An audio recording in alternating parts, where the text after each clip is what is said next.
Hello, and welcome to my predictions for Oliveira versus Mateus Gamrot this weekend. Overall, not a great card in Rio. I'm not gonna lie. It's a lot of lower ranked names, which is like fine, but generally, I like a few more names. I was looking at the stats actually. 11 of the 26 fighters on the entire card have a win streak going into it, which means that 15 of the 26 are currently losing going into this match. Doesn't really show me that you're having like a full, good card when it's just full of people who lost their previous bouts. But regardless, let's get into UFC Rio predictions.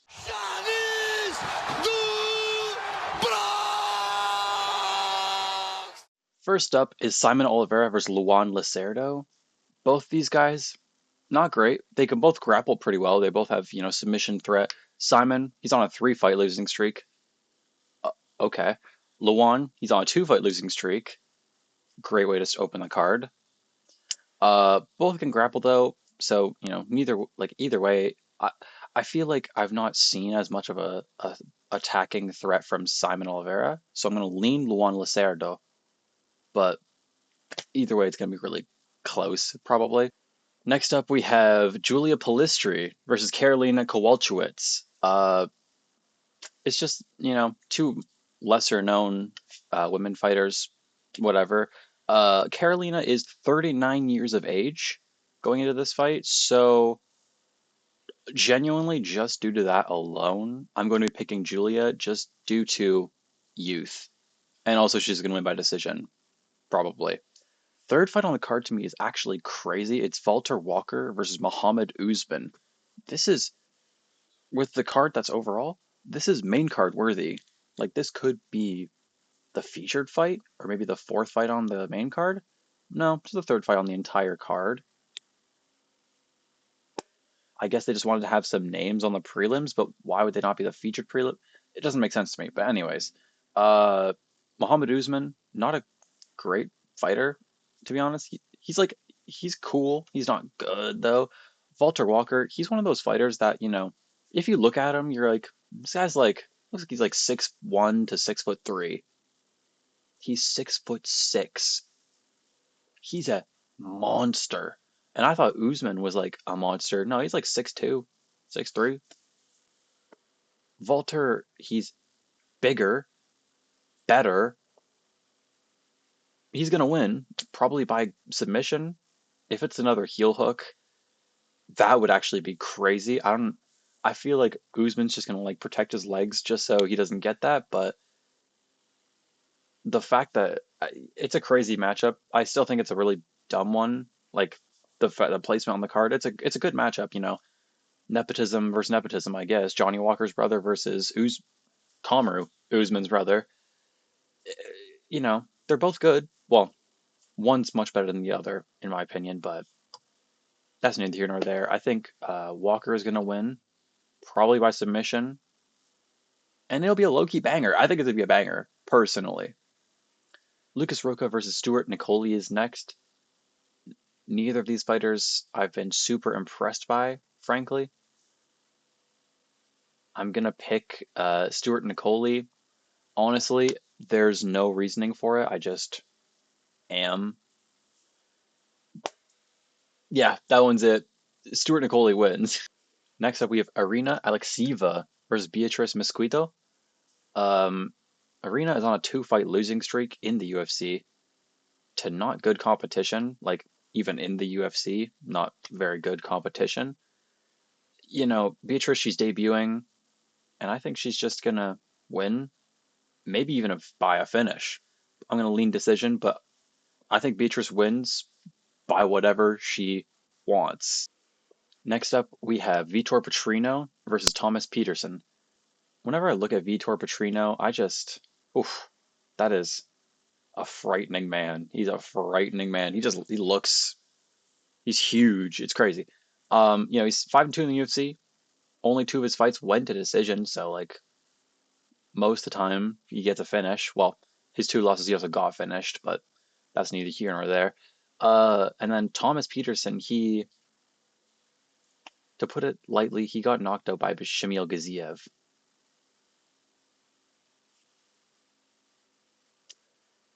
So I'm gonna pick Vitor Petrino, probably by knockout. This one's a kind of an interesting matchup. Jafel Filho versus Clayton Carpenter. It's not a bad matchup actually. I'm quite interested in this one going into it. Carpenter, his only loss is to Ulanbekov, who, he's ranked and he's on like a 5 fight win streak, I think. So he's pretty good. Jafel, he's pretty good. He got some subs. He's got some, grappling threat. I'm not sure. I think it'll be a really interesting match, but I think it's gonna go to decision, I think. And I think Carpenter's gonna win, but it'll be a tough one. I think it'll be a split decision for Carpenter. I'm locking it in my mind. Clayton Carpenter by split decision. Now we're on to the main card, and I'm not gonna lie, the first two fights are buns. Sorry, not sorry actually at all. First of all, we have Lucas Almeida versus Michael Aswell, who are both not great. Lucas Almeida, he's 1-3 since 2023, and he's opening up the main card. Michael, he's a bit better, not by much. He's 3-4 since 2023, and I think he's 3-2 since 2024, so a little bit better. And his only losses in that time frame were a split decision loss against Bogdan Grad and a decision loss to Balaji Oki, who are both all right. They're more notable names, I guess you could say. Still not great though. And I think Michael Aswell wins. I don't know how, honestly. This being the opening fight over Usman and Valter Walker. I know I'm ripping on the UFC for the placement of that one specific fight, but what? How is that not above this fight? Even the next one, which I'll get into in a minute. But I just don't understand it. And this is off topic from these two, Almeida and Aswell, but I just don't understand it. I'm sorry. I'm rambling. I'll go to the next fight. Next up, we have Ricardo Ramos versus Kaan Ofli. What I was saying before, it applies here too. But anyways, Ricardo, he's 1-3 since 2023. Not good. Kaan's on a 2 fight losing streak, and his last win was in 2023. I will let you guys, just in case you forgot, we're in October of 2025, and these guys are on the main card, right? Okay. So this also, I will also say this is the worst fight. This is the worst card in October. So my excitement levels are going to be way higher for all the other ones. But stay with me here. Stay with me here, guys. I know you're bored too. I know you're bored too, but we got to stick through it. Next week is Canada, and that's good. Vancouver. That's gonna be a great card. We'll get there in a bit though. Next week. Anyways, about these guys, Ricardo and Kaan. I'm gonna pick Ricardo. I'm gonna pick Ricardo. Probably. I'm just gonna say by knockout. Now, these top four fights are all, in my opinion, bangers. I love all four of these fights. You can you can put Usman Walker below these ones. I'm fine with it because these next four are actually very fun fights in my opinion, and I'm very excited to see them. First of the four, the third fight, the third fight on the main card, we have Jonata Diniz versus Mario Pinto. We've got a Brazilian versus a Portuguese man in Rio. Uh-oh. If Pinto wins it, it'll be a little rowdy. Diniz in his last fight, he went to a fight, genuinely a fight of the year candidate with Alvin Hines. Alvin Hines, he's not in the UFC anymore. Well, he's suspended, so hopefully comes back better than ever because that was a great fight between Diniz and Alvin Hines. Pinto, he is a monster. He's frightening. Undefeated. He's like, I think 6 foot. I think he's around 6'6" or so. Undefeated, just plowing through everyone. His last fight was Austin Lane, where he might have he looked like he killed him. Honestly, it was crazy.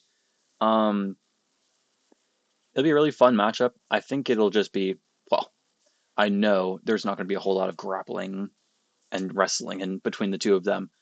Uh, I'm not sure who to pick. It'll be a war. Well, actually, sorry. I do know who to pick. It will be a war, though.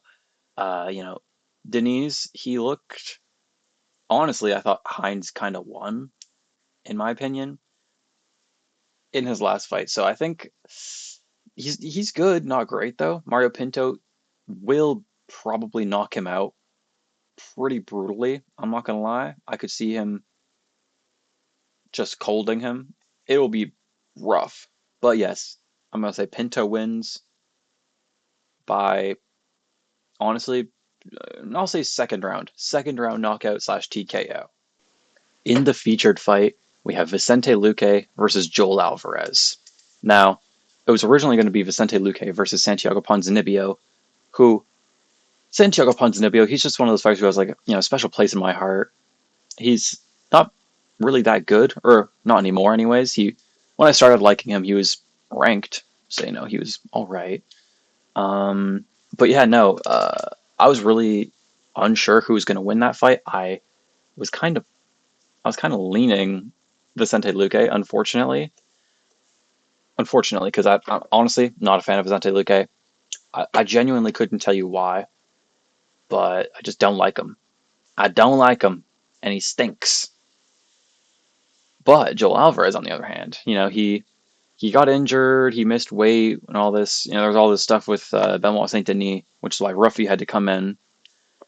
He got smoked by Benoit, so kind of glad that Joel didn't fight him, because who knows what would have happened. But I was saying this to some friends in this fight.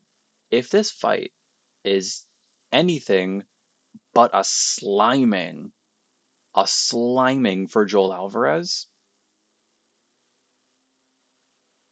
I'll be incredibly disappointed.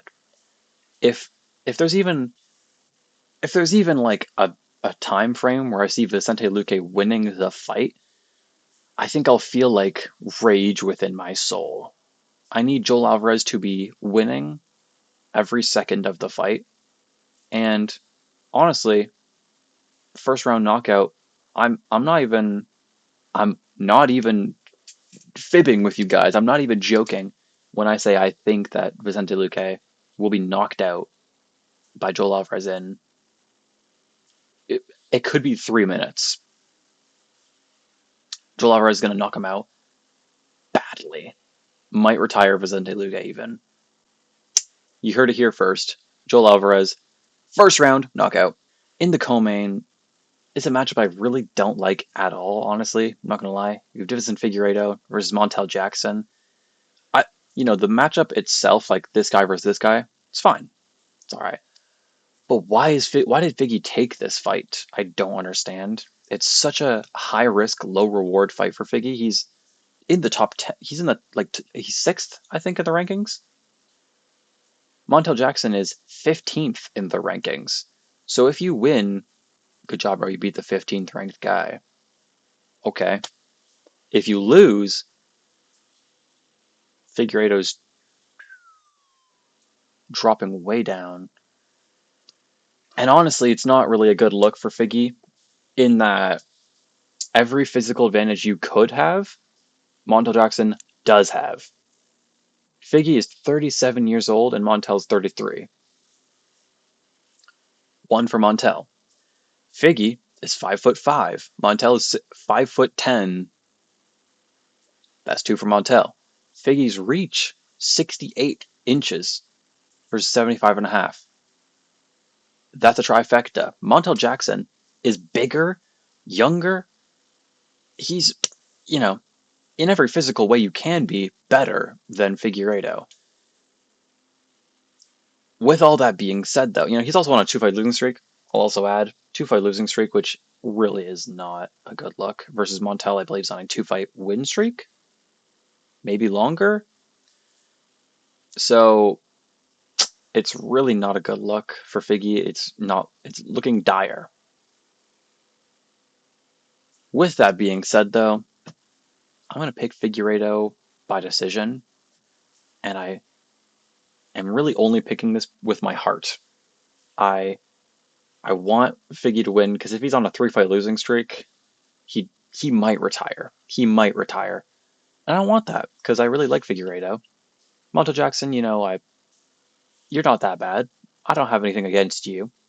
It's just that it's Figgy. Like he's one of the greatest flyweights of all time, one of the most dominant flyweights of all time as well. You're young. You can take a loss. You can sit one out. Just let him win. Just let him win. Maybe that's just my. I hope you do that. However, I think you're not going to do that. And I think you're going to win, and I'm not going to appreciate it. But that's what that is.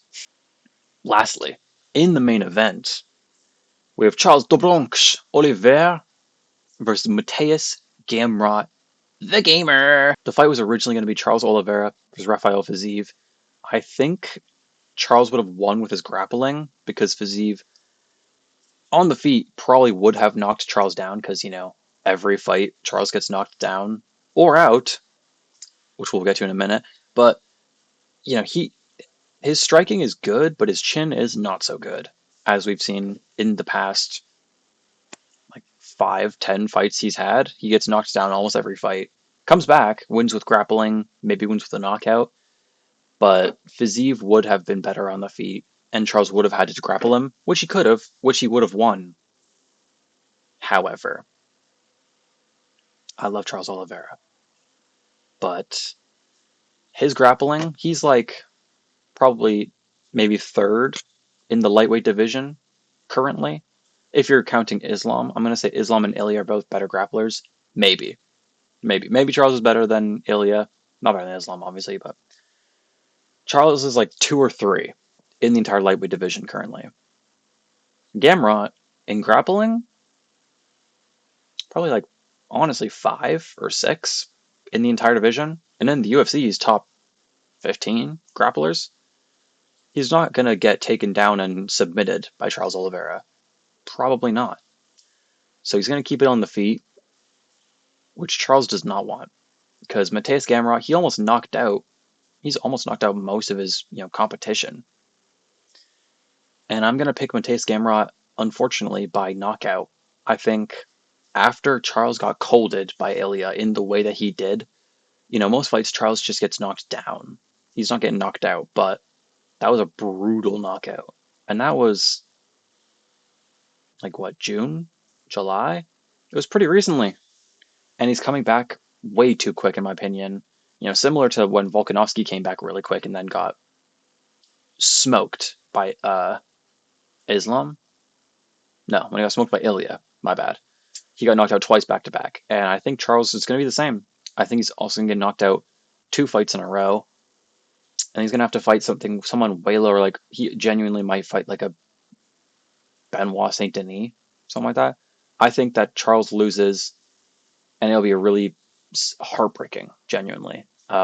In Rio, in Brazil, will not be fun, but Gamrot is going to get a win, probably, in my opinion.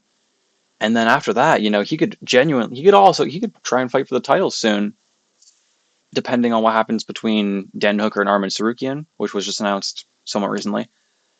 Gamrot, he really has the second best shout if he beats Charles for the title, other than the winner of Dan Hooker and Arman Tsarukyan, which is crazy because how's Paddy not fighting Justin?